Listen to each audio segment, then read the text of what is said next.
오늘 본문에서는 두 부류의 사람들이 등장을 합니다. 베드로가 등장을 하고 고넬료가 등장을 합니다. 베드로는 할례를 받은 유대 그리스도인들과 함께 있었고, 고넬료는 말 그대로 이방인들, 할례를 받지 않은 이방인들과 함께 살아가는 로마의 장교였습니다. 그런데 이 두 부류의 사람들이 당시에는 만날 일이 그렇게 많지는 않았습니다. 유대 그리스도인들은 할례를 받지 않으면은 그들은 구원을 받을 수 없다고 생각했기 때문에 이방인들을 사실은 무시했습니다. 그들이랑 접촉을 하면 그거 자체가 우리가 부정탄다. 저 사람이랑 내가 같이 있으면은 너무 부정해. 그래서 이방인들과의 접촉을 아예 꺼려했습니다. 반대로 로마의 군인이었던 고넬료 같은 경우에는 사실상 자신이 다스리는 그 나라에, 통치하는 그 나라의 사람을 굳이 이렇게 집에 초대하는 것이 쉬운 일은 아니었습니다. 장교였고 군인 신분이었는데 베드로를 초청할 때 많은 자존심을 내려놔야만 가능한 일이었습니다. 그런데 오늘 본문에서는 이 두 부류의 사람들이 만나는 아주 이상한 일이 벌어집니다. 어떤 일이 발생했냐면 고넬료가 베드로를 초청합니다. 베드로 선생님, 저희 집에 오셔서 저희를 위해서 기도 좀 해주십시오.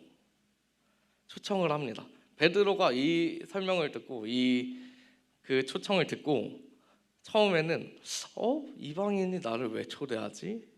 내가 가도 되나? 내가 이 사람들이랑 있으면 부정한 건데, 이 사람들 할례를 받지 않아서 하나님의 백성이 아닌데 내가 가도 되나?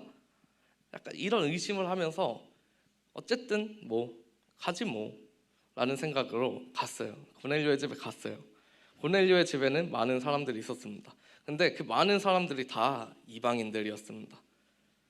베드로는 좀 놀랐을 거예요. 뭐야, 다 이방인이네? 내가 여기서 뭐 하지? 이 사람들이랑 접촉하는 것 자체가 문제가 될 수 있는데 내가 여기 있어도 되나? 그렇지만 베드로는 어쨌든 오라니까 가기는 했습니다. 근데 그곳에서 더 믿지 못할 일이 일어납니다. 오늘 본문에서 어떤 일이 일어났냐면 거기 있는 모든 사람들이 갑자기 성령의 불을 받아서 변화가 일어납니다. 베드로와 같이 갔던 할례 받은 사람들은 그 모든 상황들을 상상조차 할 수 없었습니다. 왜냐하면 그들은 할례를 받지 않으면 하나님의 백성이 아니고 예수님을 믿지 못하고 구원을 못 받는데 어떻게 쟤네가 성령을 받아서 구원을 받을 수 있을까? 어떻게 성령님이 이 자리에 임했을까?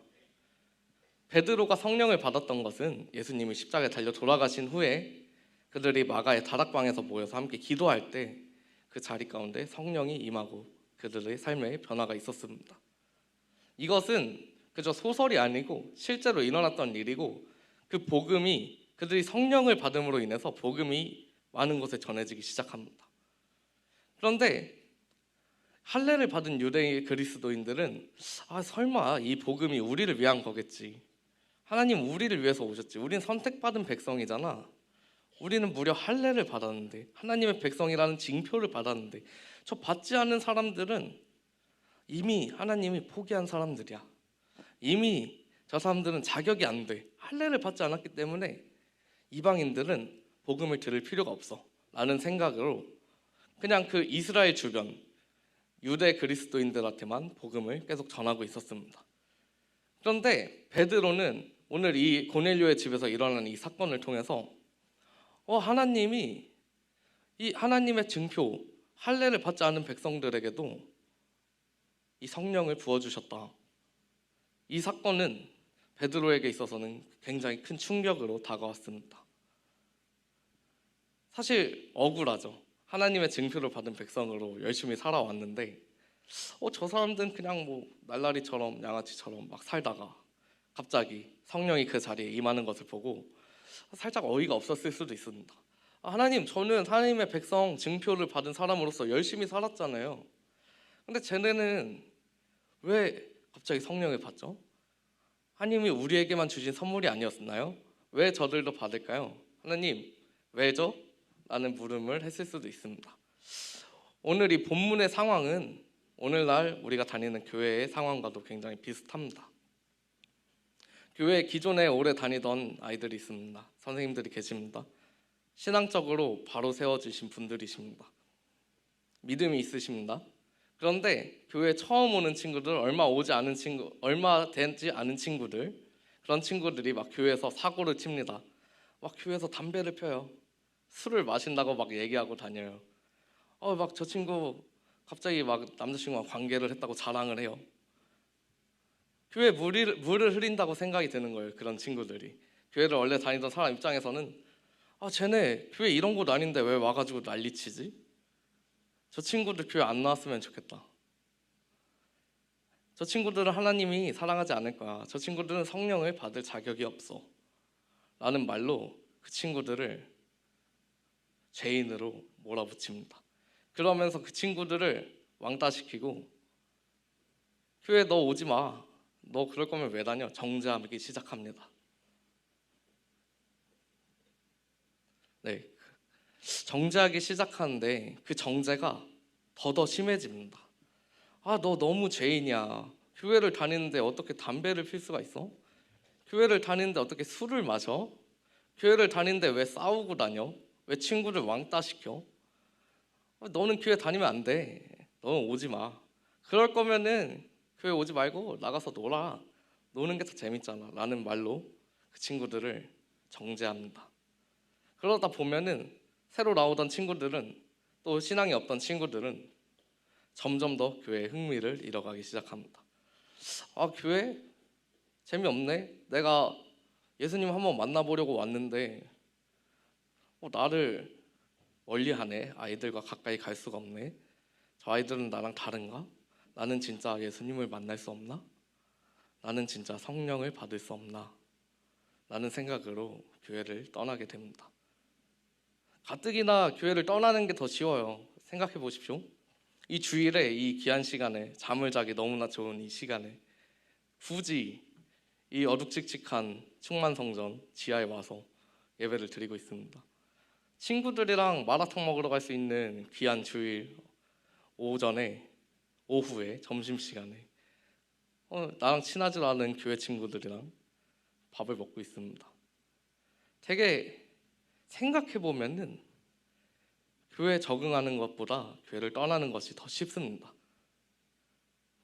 그런데 어떻게 해서든 교회 나와서 언젠간 하나님이 만나주겠지, 나 같은 사람도 하나님이 만나주겠지 라는 마음으로 이 자리 가운데 나온 친구들을 우리 친구들과 다르다는 이유로 정죄한다면 그 친구들은 교회를 영원히 떠나지 않겠습니까? 사실 믿음이 있어도 한순간에 무너지는 것이 너무나 쉽습니다. 그 이유는 우리 가운데 성령이 없기 때문입니다. 고넬료가 그 많은 이방인들이 그 자리에서 성령을 받을 수 있었던 이유는 단 한 가지입니다. 자신의 자존심을 버리고 성령님을 간구했습니다. 성령님, 하나님, 제가 이방인인데 할례를 받지 않았지만 그럼에도 불구하고 저희를 찾아와서 구원해 주세요. 저희를 사랑해 주세요. 저희를 만나 주세요. 우리 청소년 친구들이 수많은 죄를 짓습니다. 담배 피고 술 마시고 심지어 동성애까지 해요. 이게 왜 얼마나 잘못된 죄인지 궁금하시면은 저한테 찾아오십시오. 제가 다 설명해 드릴 수 있습니다. 그 모든 죄악들을 저지르는데 그 모든 죄악들이 여러분이 성령을 받지 못하는 이유가 되지 않습니다. 여러분이 죄인이어도 성령을 받을 수 있어요. 근데 어떻게 하냐면은 간구하셔야죠. 하나님, 제가 이런 죄를 져요. 제 힘으로 살아보려고 했는데 돈도 있고 명예도 있고 다 있는데 도저히 안 되네요. 하나님의 자녀로 살아가는 게 너무 어려워요.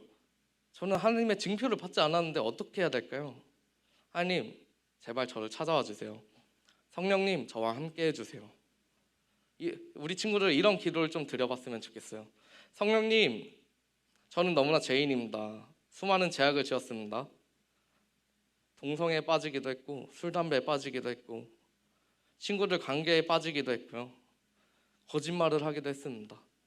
그럼에도 불구하고 우리 성령님, 우리 마음 가운데 찾아오셔서 제 마음을 위로하여 주시고 만져주시고 이제는 증표를 받지 않았지만 성령님의 인도하심으로, 예수님의 구원하심으로 하나님의 자녀로 살아갈 수 있는 우리 모두가 될 수 있게 도와주세요 라는 기도를 할 수 있는 우리 청소년부 귀한 공동체 사랑하는 여러분이 되시기를 소망합니다.